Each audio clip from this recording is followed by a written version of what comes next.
Olá pessoal, aqui é o professor Bruno novamente.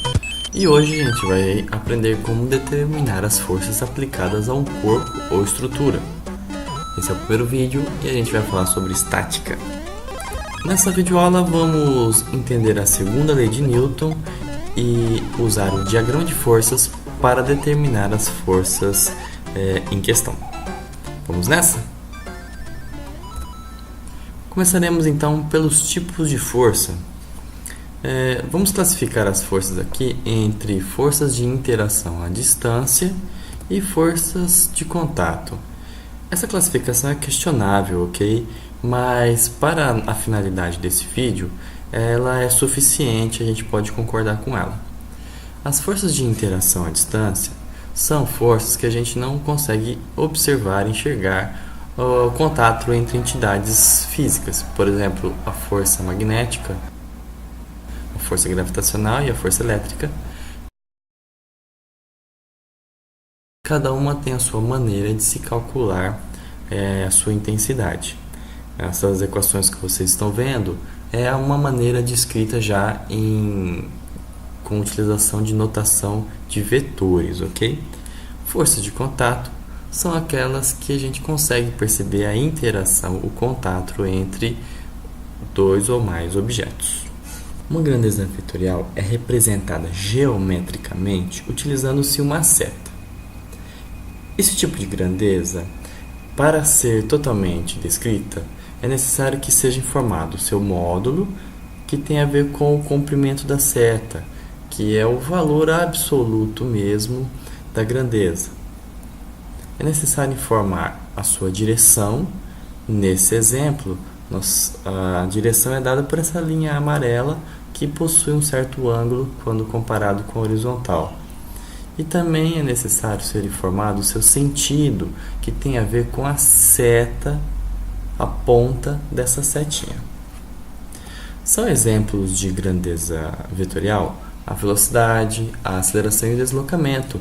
E a unidade de medida de força é o Newton, que a gente utiliza como representação o N maiúsculo.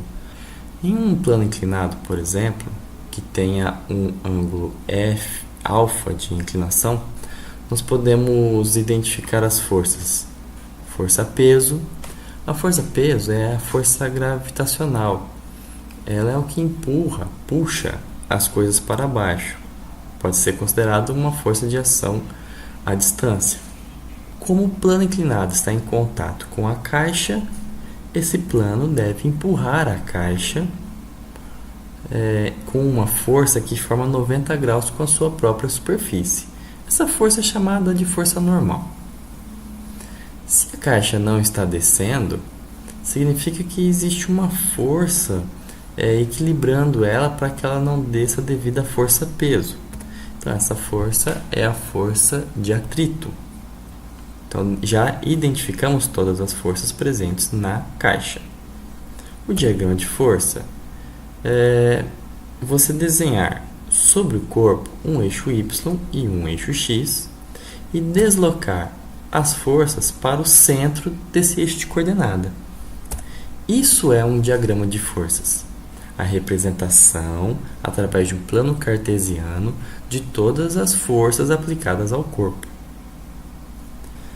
Para chegar a esse diagrama, foi necessário identificar as forças aplicadas ao corpo e desenhar as forças com o sentido e direção corretos. Com a segunda lei de Newton, nós vamos conseguir determinar todas as forças aplicadas aos corpos. Ela diz o seguinte, que a somatória das forças aplicadas a um corpo é igual a massa vezes a aceleração. Veja o caráter vetorial da escrita, tá? Em que a aceleração, ou seja, a mudança no estado de movimento do corpo, vai ter a orientação da força resultante. Essa somatória de forças comumente é tratado como força resultante, e é isso que vocês vão encontrar nos livros de física, os livros didáticos. Veja um exemplo. Se eu tiver um corpo, um livro, por exemplo, sobre uma plataforma, e essa força a força-peso F2 valer 10 newtons, A força normal, que é a força que a superfície aplica sobre o corpo, também valendo 10 newtons, se eu for aplicar a somatória das forças sem considerar o caráter vetorial, ou seja, sem considerar direção e sentido, ficaria assim: a somatória das forças é igual a F1 mais F2. 10 mais 10 é 20. Isso é errado, ok? Para fazer uma soma de vetores, eu preciso considerar a direção deles. Então, eu adoto um eixo para dizer onde que é positivo e onde que é negativo. Então, nesse meu caso, tudo que apontar para cima eu vou chamar de positivo e tudo que apontar para baixo eu vou chamar de negativo. Aí a soma de forças vai ficar, a somatória das forças é igual a 10 newtons para cima, por isso positivo, e 10 newtons para baixo, por isso negativo. Então a somatória das forças nesse caso é zero. Tomemos como exemplo a seguinte situação. Nós temos um plano inclinado e queremos determinar o módulo das forças aplicadas ao bloco de massa 2 kg que se encontra em repouso. Consideraremos G igual a 10 metros por segundo ao quadrado e o plano tem um ângulo de 30 graus. O primeiro passo é determinar todas as forças que estão sendo aplicadas ao corpo estudado, que é ao bloco. Nós temos a força-peso. A força-peso, pessoal, sempre deve ser desenhada verticalmente. É uma força que aponta para o centro da Terra. Essa força é calculada multiplicando-se a sua massa pela aceleração da gravidade. No nosso caso, 2 kg vezes 10 metros por segundo ao quadrado é igual a 20 newtons. Já determinamos uma das forças aplicadas ao bloco. A próxima força é a força normal.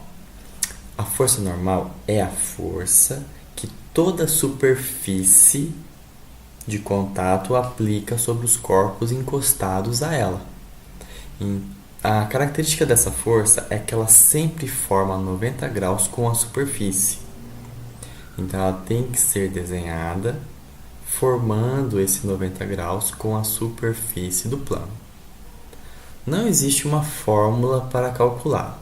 Ela só é determinada a partir da análise do diagrama de forças.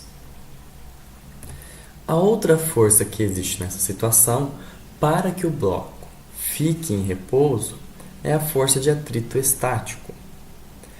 Como o bloco, pelo nosso senso comum, a gente imagina que esse bloco deveria descer, se não está descendo é porque deve haver uma força no sentido contrário ao movimento do nosso senso comum que está segurando esse bloco. Então, essa é a força de atrito e ela tem a orientação paralela à superfície e sempre contrária ao movimento do objeto. Essas são, então, forças muito comuns de serem encontradas nos todos os problemas de plano inclinado. Determinamos todas as forças. Agora fazemos o diagrama de forças, que é a determinação de um eixo X e um eixo Y.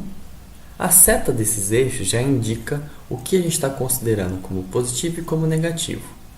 Agora a gente desloca as forças para o centro dessas coordenadas e o ângulo entre a força-peso e esse eixo Y vai ser o mesmo ângulo do nosso plano inclinado. Vamos agora analisar as forças aqui nesse diagrama. Reparem que a força-peso ela não está nem em cima do eixo Y e nem em cima do eixo X. Porém, ela age nos dois. A gente pode dizer que ela puxa um pouco para X e um pouco para Y.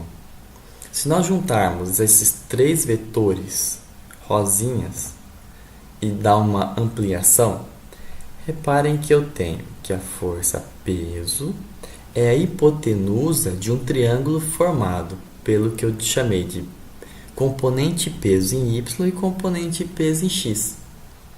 Esse é o ângulo de 30 graus. Então, vale aqui para eu determinar o quanto de força está em X e o quanto de força está em Y, uso os meus conhecimentos sobre triângulo retângulo. Bom, como eu quero analisar a somatória das forças igual a zero, estou usando então a segunda lei de Newton para corpos em repouso.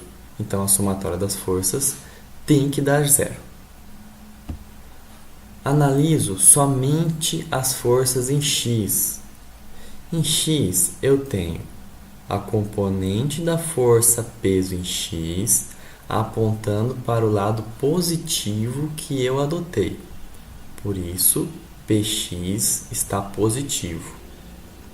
A outra força que está em cima do eixo x é a força de atrito, apontando no sentido oposto ao que eu adotei para positivo. Então, por isso esse sinal de menos. Não existe nenhuma outra força em x.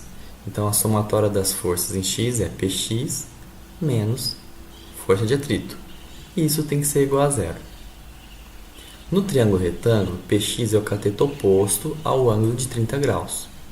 Lembre lá como que se calcula seno, ok?